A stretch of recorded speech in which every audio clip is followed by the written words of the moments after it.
Como podemos observar nesse clipe que você acabou de ver, as funções inorgânicas muitas vezes são úteis à nossa saúde. A maioria das pessoas hoje vive o grande problema da acidez, problemas estomacais em geral, úlceras, gastrites. E os principais remédios que ajudam a combater e muitas das vezes a curar essa acidez estomacal são bases formuladas na forma de remédios, vendidos normalmente em farmácias e que se usa continuamente, como Gelusil-Lac, Pepsamar, Colantil e vários outros remédios à base de hidróxido de magnésio, hidróxido de alumínio e outros hidróxidos gerais. Por isso, hoje, vamos estudar a função hidróxido. A função hidróxido pode também ser chamada de bases, hidróxidos ou álcalis. Basicamente porque ela tem na sua estrutura o íon hidroxila, o íon OH-, que é o caracterizador da base. Diz-se então que base, hidróxido ou álcalis é toda a substância que em meio aquoso libera íons hidroxila, como vemos nos exemplos. Vejam só, NaOH em meio aquoso libera o íon sódio e o íon hidroxila. CaOH2 em meio aquoso libera o íon cálcio e 2 íons hidroxilas, mesma quantidade que está aqui. AlOH3 em meio aquoso libera o íon alumínio e 3 íons hidroxilas. É interessante você observar que toda base produz o íon hidroxila. Esse é o seu caracterizador. Mas não deixe de ter atenção ao cátion produzido. O alumínio ali, o cálcio, o sódio. Porque são esses cátions que mais à frente, num outro encontro nosso, vamos falar dos sais. E eles são base estrutural na formação desses sais. Vamos ver agora a classificação das bases. Como toda classificação, existem vários critérios que podemos determinar para criterizar essas bases. O primeiro deles que vamos trabalhar é quanto ao número de hidroxilas. Monobase libera uma hidroxila. Exemplo, NaOH, KOH, CuOH. Em todos esses casos, apenas uma hidroxila na estrutura da molécula. Dibase libera 2 hidroxilas. Exemplo, CaOH2, MgOH2, ZnOH2. Em todas estas, você tem 2 íons hidroxila na estrutura.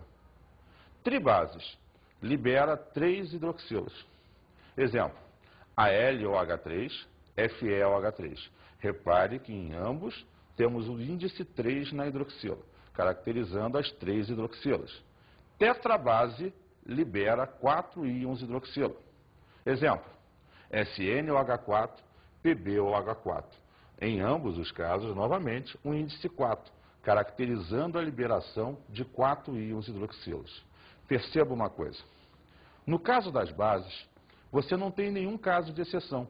Então, o númerozinho que aparece ao lado da hidroxila é basicamente o número de hidroxilas que vai ser liberado sempre que essa substância estiver em água. Então, no meio aquoso, é o número de hidroxilas que essa base liberará no processo. Vamos ver o segundo critério de classificação de bases. Quanto à solubilidade. Quando falamos sobre solubilidade, temos que ter em mente que é a capacidade de uma substância se dissolver em outras. Então, a solubilidade vai medir o quanto se solubiliza. Só que no nosso caso, vamos trabalhar com soluções aquosas. Então, a nossa capacidade de dissolução tem que ser em água. Então, a gente vai medir se a base se dissolve ou não em água. Cuidado, muitas vezes uma base dissolve muito poucas moléculas. Ela é pouquíssimo solúvel.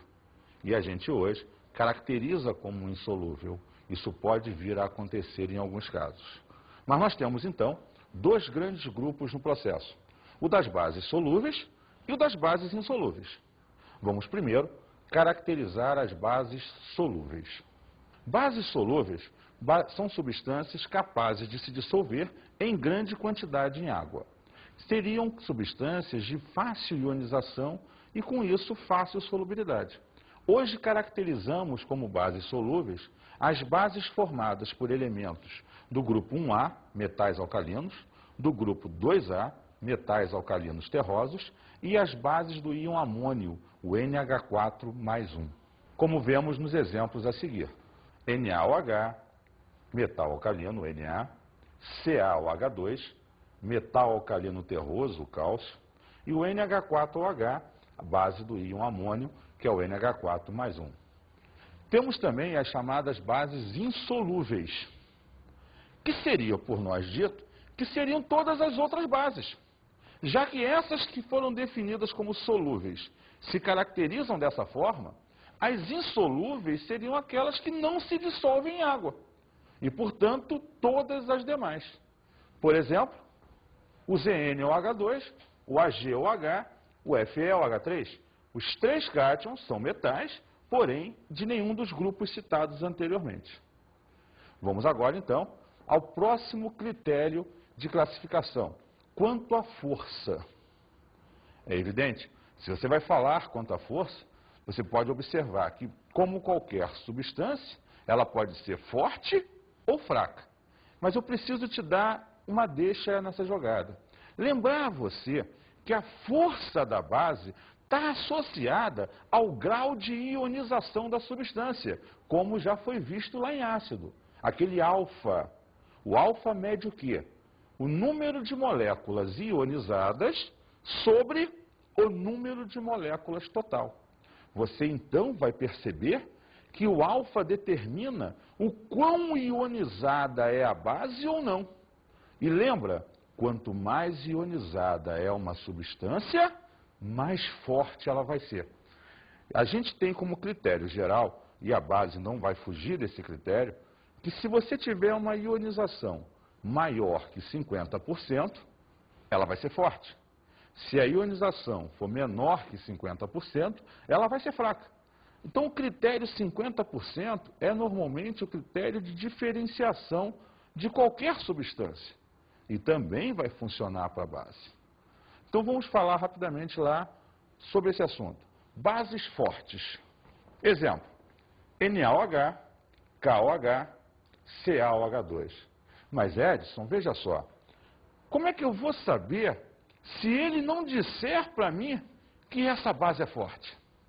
Repara, eu tenho um outro lance para te dizer.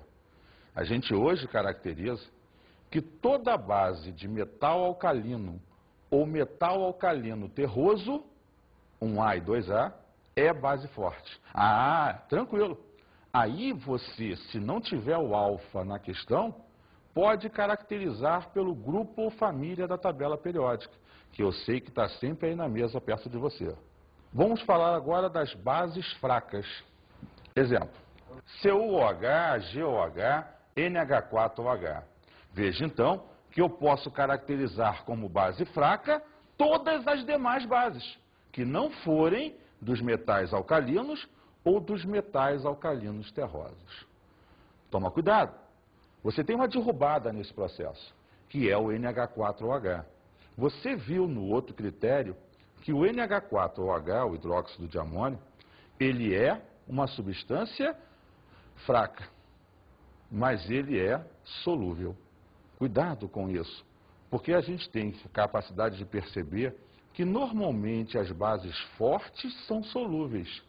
Ele é a única substância que, embora fraca, seja solúvel. Isso o caracteriza de forma um pouco diferente. É importante ressaltar esse fato. Pode ser uma derrubada de concurso. Vamos ao próximo assunto, que é nomenclatura de bases. Observa só, para dar nome a uma base, você deve se preocupar, basicamente, com o cátion que forma essa base. Por quê? Existem metais que apresentam um número de oxidação fixo. É sempre o mesmo. Exemplo, metais alcalinos são sempre mais 1. Metais alcalinos terrosos são sempre mais 2. Mas existem elementos que apresentam número de oxidação variável. O ferro, por exemplo, pode ser mais 2 ou mais 3. O estanho pode ser mais 2 ou mais 4. Então, você diferencia a nomenclatura em dois grupos. Vamos, então, trabalhar primeiro a nomenclatura para elementos com NOx fixo. Exemplo.